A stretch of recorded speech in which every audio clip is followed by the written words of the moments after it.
Hey, welcome back. Okay, so today we're gonna be doing a few easy DIYs. But before we get started, don't forget to hit the subscribe and like button. All right. So I have this mat that I got from Lowe's for $4.99. It was on sale. And then I went out and got some stencils. The last time I did a mat, I didn't use stencils. I just freehanded, and I was gonna do that with this one. But then I found these stencils on sale, and it came with all the letters in the alphabet, and then you can see it came with a few different trims. The letters came like two on each sheet, and then, like I said, these cute little things. So I was like, I can use these a bunch of times, and I got them for really cheap. So all you need is a mat, some stencils, or you can freehand it if you would like, and paintbrush, and tape. All right. So I just wanted to say something cute and simple because I was going to use this in the kitchen, but then I decided I needed a mat in my workspace because I do a lot of standing and it is wood floors in there. So I just wanted to put a little mat in there. So I just came up with a little cute phrase, and it's real simple. You can just place the letters wherever you feel like placing them. Try to center it. You should tape it down. I'm running low on tapes, so I didn't. I just held it down, and I just patted in the paint, and it was real simple. I didn't oversaturate it because I didn't want like a heavy look, but I just did a couple like coats.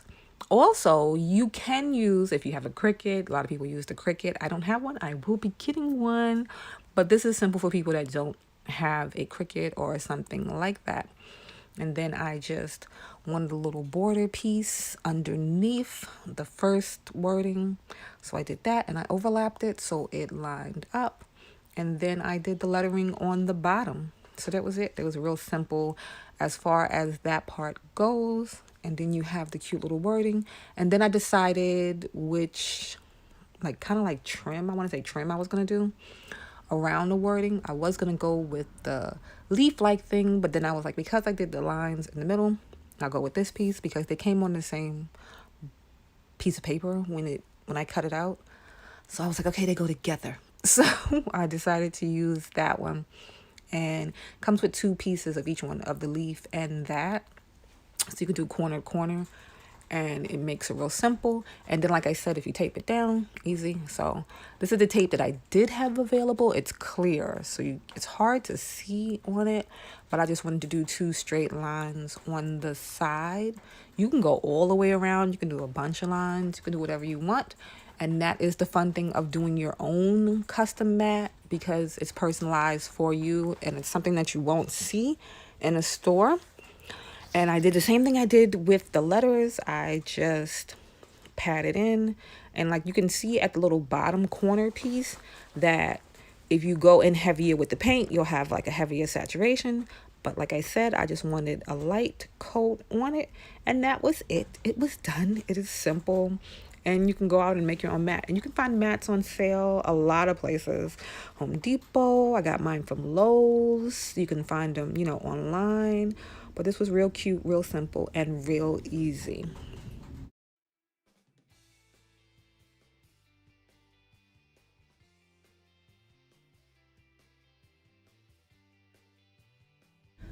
Okay, next we're going to get into some mugs. And of course, there are many ways to do mugs. Again, you can do it with the vinyl that everybody's using now. I just wanted to do a quick couple simple ways that you can do it.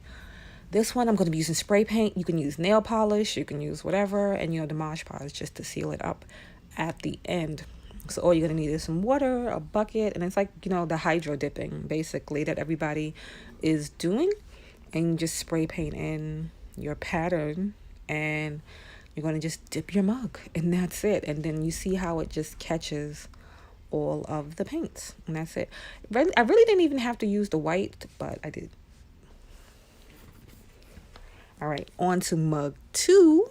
And in mug 2, again, just some paints and paintbrush.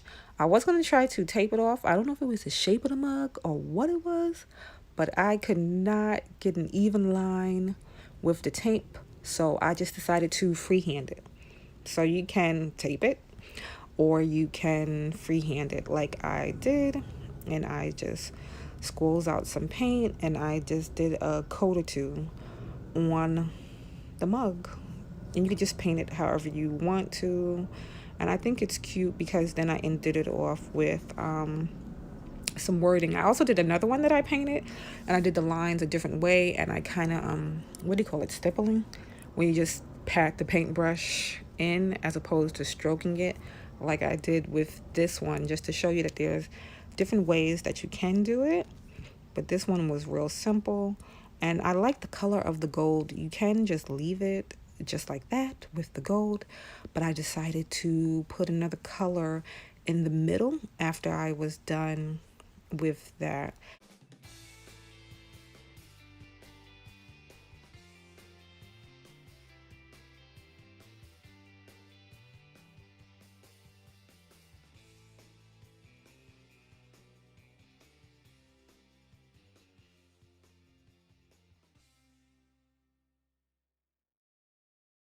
And here I just came back in with the black paint.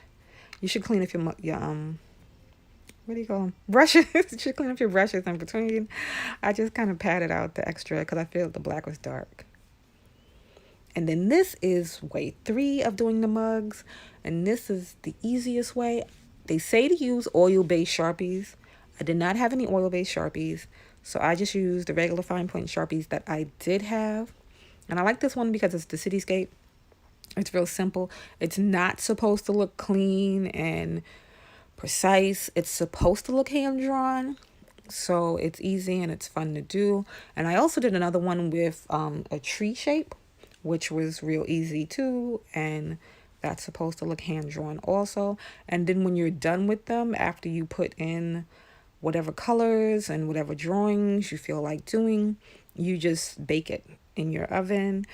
I did mine on 350 for about 20 minutes. But there's charts. I put a chart of different bake times and stuff like that. But you can see once you do it with a Sharpie, it kind of instantly dries, but you need to bake it just to set it in. And here are all the mugs done. So I hope you like that one. That one was another cute and simple and easy one.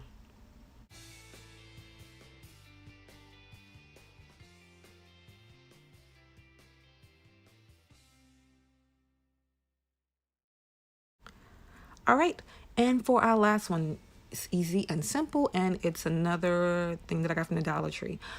So I have my E6000 glue and some mirrors that I got from the Dollar Tree. I was debating on what I was going to do with these for the longest time. And then I just decided I needed a mirror for the hallway. So I put them together. And as you can see, they're from the dollar store. So a lot of times dollar store things, the frames break on them. So I was going to try to use the frames in some kind of way to shape it, but then I decided at the end just to toss the frames. So these are the 2 parts that I am keeping, the mirror and the backing to the mirror, because it has the little hook on it that you need to set it up. So I just lay out the pieces once I take them out the frame to see what kind of shape I want for the mirror. I wanted something overlapping. In my mind, for some reason, I thought these were square, and I was gonna do like little triangle things. But then when I got them out, I realized they were more rectangle shape. So I decided to go with this shape, which I also think is cute. And just at the parts where it overlaps, I'm just placing the glue and then, squishing it in. You don't want to put the glue too close. You want to put it close to the edge, but not too close to the edge in case some squishes out on you, So I flipped it over, and then I'm doing the other pieces because I already have the shape that I want. I do run across it with a ruler just to make sure that the shape is even on both sides. Like, it doesn't have to be precise, but just to give it an asymmetrical type look. And like I said, this one is real easy. You just squeeze on the glue and let it sit to dry once you have all the pieces in place. I did wind up putting something heavy on top of the pieces so that it stayed in place. I also glued the backing for the mirror. I did the top one first so that you can see the little hook pieces there. so that it will be able to hang once I am done. Like I said, I weighed something heavy on there so that the glue had time to set. And you can see the little piece of glue poking out there, but that was on the back, so it was okay. But like I said, be careful with putting it close to the edge because you don't want to see it on the outside. And once I was done, I did put 2 more pieces on the other side so that I had 3 hooks that I could use. And that is it. And you could frame it out, like I said, but I chose not to. I think it looks nice and clean and simple this way. So I hope you enjoyed, and don't forget to like and subscribe, and I will see you in the next one.